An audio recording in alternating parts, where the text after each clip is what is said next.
Poke the Bear is brought to you by FanDuel, the exclusive wagering partner of the CLNS Media Network. Welcome into Poke the Bear, episode 137. This episode is brought to you by FanDuel, the exclusive wagering partner of the CLNS Media Network. Sign up now at fanduel.com/Boston and claim your $200 bonus. That is Conor Ryan. I'm Evan Marinofsky. Conor, what is up? Evan, I'm doing well. How you doing? Doing great. Doing great. I must say, though, Thursday night, we're recording this Friday. Thursday night, uncharacteristic performance from your Boston Bruins. My goodness. Up after two periods, lost the game, lost at home in regulation, had a big lead, 3 unanswered. They did have a goal taken off the board. I think it's time. Tank for Bedard. That's it. Season's over. We're ready. Done. Season's over. It's over. It was a great run. Connor, it was a really great run while it lasted, but it will end now. It's interesting. I saw some people freaking out, but I think most people are fairly realistic. Like, Connor, it's crazy, but sometimes in an 82-game season, you might lose a few games in regulation. You have to live with that, right? Yeah, it's one of those things where maybe just because the fact that dropping a game in regulation is so foreign to the Bruins this year that I think it opens the door for more people to freak out. And again, like, the Bruins did not play a very good game. But one, Oilers are not a bad team. Yes, they are mostly Connor McDavid and Leon Draisaitl. That is for sure. But they are still a team that, off of that talent alone, plus the fact they have bolstered up some areas of their depth, they're probably going to be right in the thick of it in the West. That could be a team that could just go on a heater and go all the way. So it's not like you lost to the Arizona Coyotes or something like that. People look at that game that was such a one-off and be like, we don't care. Like that, that happens. But like, you could say the same thing with this Oilers team and this game where a lot of it was self-inflicted. Yes, like, it's frustrating for the Bruins that you hold Connor McDavid to 0 points. I think only the 7th time. That man has, I looked up a stat too. That man has more 4-point games this season, 9, than he has games where he's been held off the score sheet. That's incredible. Yeah, that's insane. So again, I think that's probably what makes it worse. It'd be one thing if the Bruins were lackadaisical and not really committed offensively and, just made things easy and just Draisaitl and McDavid just torched them. They lose like 6-3 or something. That happens. That one, it's almost like it's like the Joker to the Dark Knight, where he's like, it's not part of the plan. Like, if you lose if McDavid like burns you, that's part of the plan. When it's like McLeod and these other guys scoring goals against you, or it's like Bergeron having a D-zone lapse or a 4-on-1 goal, then people start freaking out. And it's like, all right, again, everybody loses their minds. Yes, exactly. It's they have 9 regulation losses. It's fine. Did they play a good game? Certainly not. It actually helps out the fact that I don't think anyone even watched the game because it was tough to find the stadium. That's right. So, it was not on cable television. Yeah, so that also helps in that regard. But yeah, I mean, some things you want to tighten up. I think we'll probably talk about it a little bit later in terms of the one issue that has popped up at times is not being assertive enough offensively, way too much passing. It's not like you're up against a guy like Vasilevsky or a Shesterkin where it's like, all right, maybe you are trying to tee up the perfect chance to get it past him because he doesn't live up to any of those chances. It's Stuart Skinner. Get pucks on net. You look at a couple of those goals. Not that great, especially that Marchand one, right? So first shot of the game, too. Oilers had them pinned in their own zone for like 2 minutes.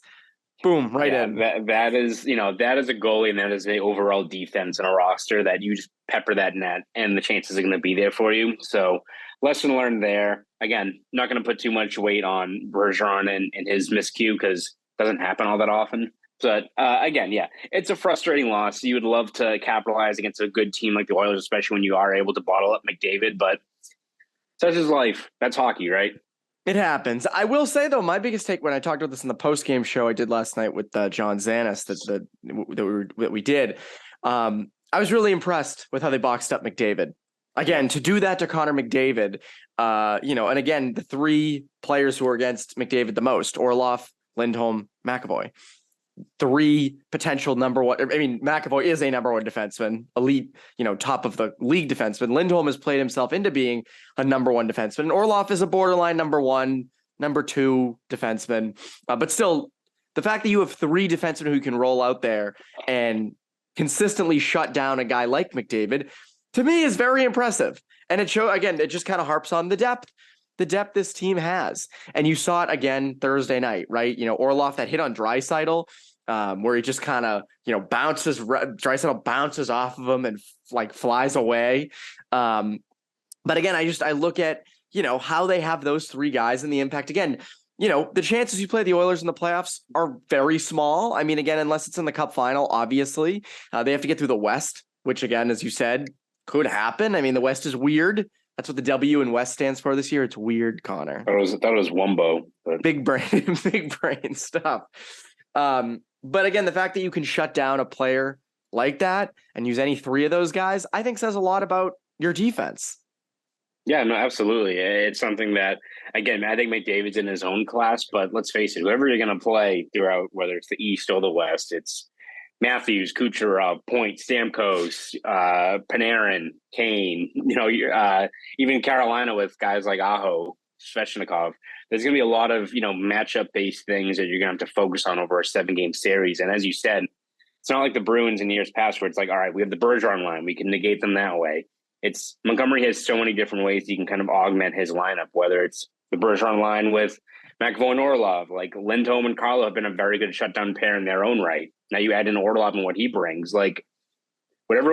And you're not even looking at Thomas Nosek and how good he's been. Charlie Coyle has been very, very good as a defensive center so far this season, and a little bit of a different role for him. So as much as you look at the depth and how loaded this team is across the board and how much damage they can do on the offensive end of things, they have an abundance of options Montgomery has in terms of just defensive matchups and how, again, it doesn't have to be just Bergeron now. You could have Bergeron and get a lot of ozone stats, still have enough personnel that can bottle up. Maybe not a guy like McDavid, but you can account for one of Tampa's top two lines or the Matthews line or what have you. You have options now to kind of take away the other team's best player without sacrificing the offensive capabilities on the other end of the ice for your team. Which is huge, which again, I just think is incredibly important. You talk about depth, though. Some news coming on Taylor Hall. Kevin Paul DuPont of the Boston Globe reported earlier on Friday. Taylor Hall is expected to begin practicing Monday and likely will return to action upon the conclusion of the Bruins' upcoming 5-game road trip that kicks off Sunday afternoon in Detroit. Hall, who was in the press box Thursday night for the Bruins 3-2 loss, said he was relieved that his injury wasn't more serious and is eager to get back to work Monday. A source close to Hall noted that the initial plan will be for the 31-year-old left winger to play in back-to-back games. That's pretty big. Now, Montgomery said something on Friday to the effect of, they want him back for the playoffs, if memory serves, right? So interesting thing going on here, but I think the moral is Hall will be back at some point this year. Yeah, exactly. I think right now you're looking at either the gamesmanship or what have you in terms of whether this guy's going to be back or not. But it does seem like regardless of what the timetable is, the Bruins do expect him back at some point. Again, I don't think he's going to be 100%. This is absolutely going to be one of those ones where when the playoffs end, whether it's in June or earlier, when we do our breakup day with the team, he's going to have something gnarly going on that he's fighting through. So a testament to him that he's going to be playing through it. Again, seems like the second opinion that he got on his lower body injury was promising in terms of being able to play through it, which is good. But yeah, it's going to be something he's going to be fighting through. And it is curious to see how they do map out this timeline. It'd be great if he's back before the season ends in terms of, getting back in the lineup, getting hopefully some of that rust off. And again, kind of figuring out how you want your lines to work. Because again, we've mentioned it. Tyler Bertuzzi is a very good contingency plan. If you have a third line that's Coyle, Hall, and Bertuzzi together, or whoever knows what the different matchups are. I believe during Friday's practice, I think Bertuzzi was skating with Krejci and Pasternak. So they can do whatever they want with their, middle six, and you're going to have a pretty good grouping out there. But to have Hall back at some point, depending on whatever his effectiveness is and how healthy he is still a huge plus for this team. And it is curious to see just how they do map out the recovery timeline, because you also have to factor in the cap as well. If he comes back, I do think you need to clear out, I think $1.5-2 million. So I don't know if that means you put Foligno in LTIR and keep him out till at least the playoffs. I believe he has a longer recovery timeline that they're not ruling him out, but if he is back, I imagine it's probably a little bit later in the playoffs is what probably the gauge is right now if he does come back. So a lot up in the air, but it does seem like at the very least, it's not like it's the the usual gamesmanship of like, oh, he's hurt, but we're not going to rule him out because we don't want to like let it be known that he's out of the equation. You know, it does seem like they are hoping that Hall will be back at some point. Now, how effective he is remains to be seen.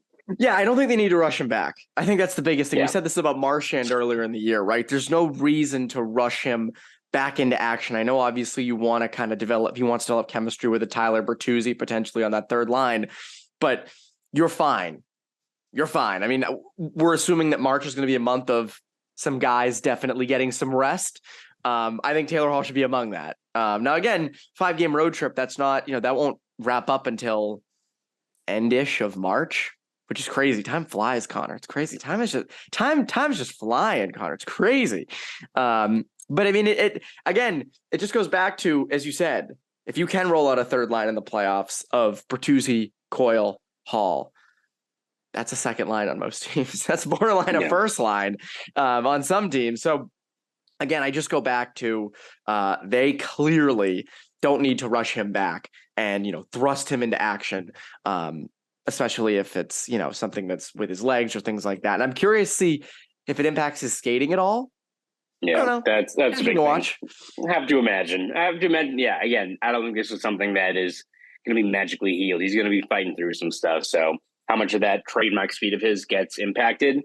I think it's safe to assume there's going to be a little. He's not going to be the same Taylor Hall that we saw, especially early on this year when he was such a matchup nightmare in that third line. But still, getting him back to the lineup is still a win for this Bruins team ahead of the playoffs. Yeah, I mean, again, it goes back to the matchups, right? I mean, the playoffs, that's really what it comes down to, and to have that line that you can put up against anybody else. Now, again, the interesting thing, though, is that Coyle, as you said, has been a defensive center all year. With Bertuzzi and Hall, do you want that to be more of a, ozone start line? Interesting thing. I don't know. Again, the second line kind of is always in the ozone with the trading chances of Zacha, Krejci, and Pasternak, but it'll be interesting to see what happens. The great thing about all this, Connor, great thing about all of this is with the NHL playoffs coming and with everything coming, with our new exclusive partner, FanDuel, we are so excited about partnering up with them. You can go place bets and all those things. And Connor, why don't you tell them about FanDuel? Absolutely, Evan. Massachusetts, listen up. The wait is finally over. FanDuel, America's #1 sportsbook, is now live in Massachusetts. And new customers in Mass can get in on the action with $200 in bonus bets guaranteed when you place your first $5 bet. $5. It's $5, people.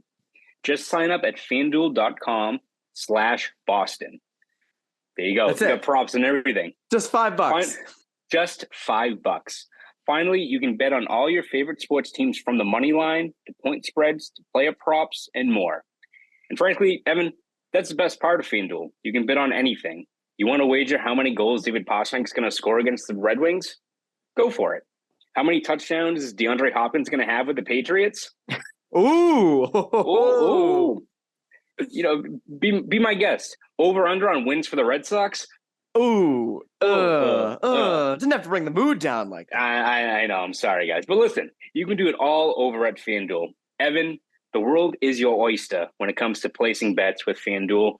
No one beats that. No one beats it. Nobody. So, guys, please listen to me.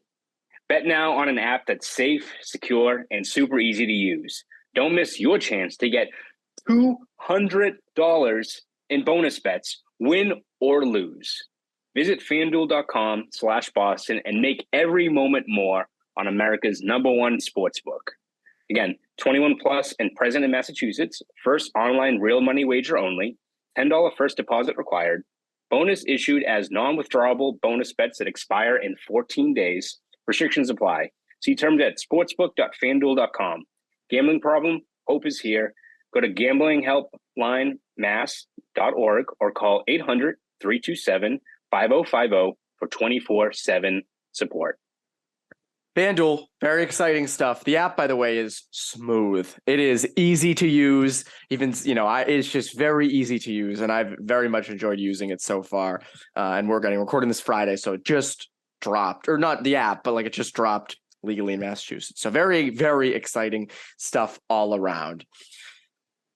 So One thing we've been monitoring with the Bruins the past 2 weeks, really since the deadline, is these defensive rotations. Each guy kind of getting a night off here and there. Not really a healthy scratch, but kind of a healthy scratch to kind of try some things out. Grzelcyk, Forbort, Clifton, Carlo getting, a little bit of time there. What have we learned, Connor? What have you learned from this? Are there big takeaways yet? Is it too early? I know a lot of people are getting on Matt Grzelcyk. A lot on that post-game show, I said a lot of the comments were anti-Grzelcyk. And I know, it's almost like he's becoming the most polarizing player on the Bruins when he really shouldn't be. But what have we learned? It is tough, right? I mean, the one easy thing to glean from is that I think Orlov is right in that mix with, before Montgomery started these defensive rotations, he mentioned that Lindholm and McAvoy were going to be exempt from it. Like, obviously. I think you put Orlov in that mix too. That guy is not starting out of the lineup.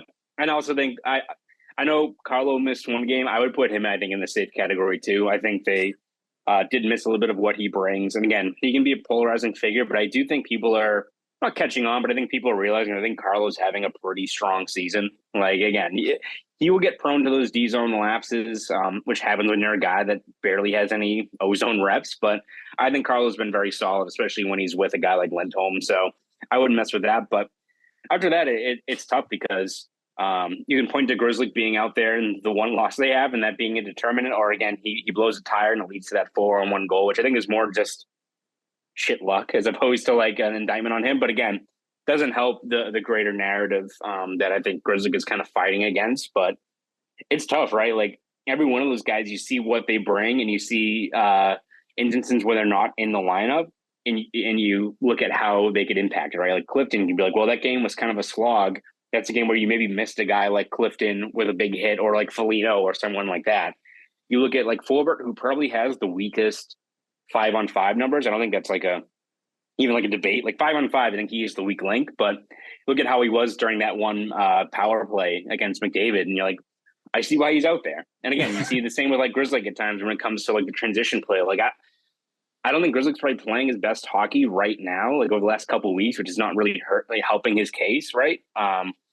But it's tough, right? Like it's almost like you want to say that Grzelcyk should be in the lineup, but also it's tough because it's not like guys are also playing themselves out of contention either, right? It does seem like it's still up in the air. And it could very well just end up, as much as is a narrative that we look at for the playoff stat, it could very much be a situation that it's going to be a straight up rotation going through it. It's going to be based on what the matchups are. And if a guy has a bad game 3, he's not on there for game 4, and they add in a guy like Grzelcyk or Forbort and see what it brings. Like, again, I don't think there's like a weak link amongst these 7 guys. They're all very good players. They all would be starting on pretty much every other team.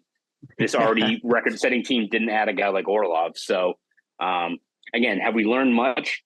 I think the one that we learned is, one, Orlov's very good, and the whole rest of this decor is still very good. And it's still, I don't think, a clear-cut, even now, a verdict in terms of who's going to be the odd man out. Because each one of them has such different skill sets, what they bring, what their flaws are, that it's not like I think it's gotten any easier for Montgomery, I think, over the last couple of weeks.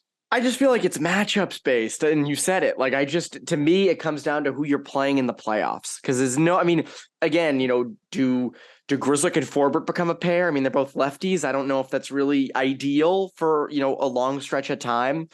But again, they all offer something different. And I know, like, obviously everyone got on Grzelcyk for the 4-on-1 goal against Edmonton on Thursday. That stuff happens. Like that, he just blew a tire. Like that happens. He's arguably the best skater on the team. Like that stuff is going to happen here and there.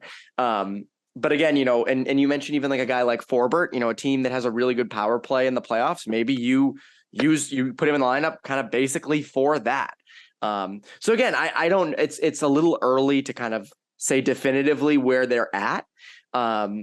It's tough to even predict what they'll end up doing. Like, it's not like, oh, this is going to be the set 6. And as you said, Orlov has been outstanding. I mean, offensively, the numbers have been sick, but you just look at the defensive play, transition play, the passes, like he's good. He is freaking good. And again, I don't, one topic that we'll have this offseason is, can they re-sign him?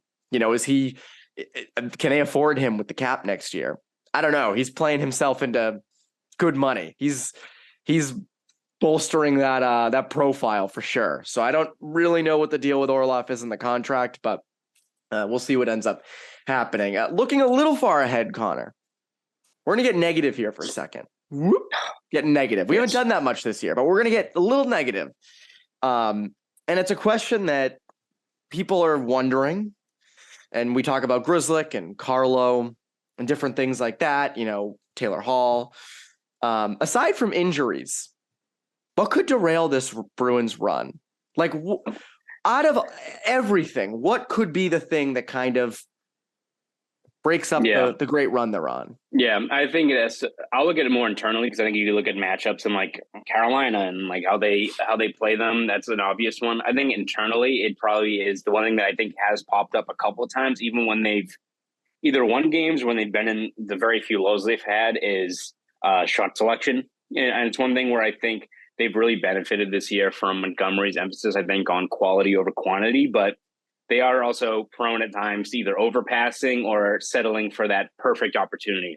Which again, I think especially when you get to the playoffs, those are few and far between. If you did I think a highlight reel of probably like the 2019 Cup run and how many goals they have, not a lot of them are very pretty. They're either breakdowns, it's scrambles in front of the net, it's screens, it's rebounds, it's all that stuff. And that's going to be happening all the time. You rarely see, as much as I think people look at the 2011 run and Marchand's shorthanded goal against Luongo, which is one of the best goals ever. Those don't happen that often. That is no. A lot of them are a lot of them aren't really pretty, right, in terms of how they're scored. So I think making sure you avoid that mindset of being super selective, of waiting for, this shouldn't be a team that has, 15 high danger chances off of 19 shots. Still, if you can get 27, 28 shots and generate a couple good looks along the way, I think that's one thing you have to sort out. Again, it's something I think is an in-moment thing.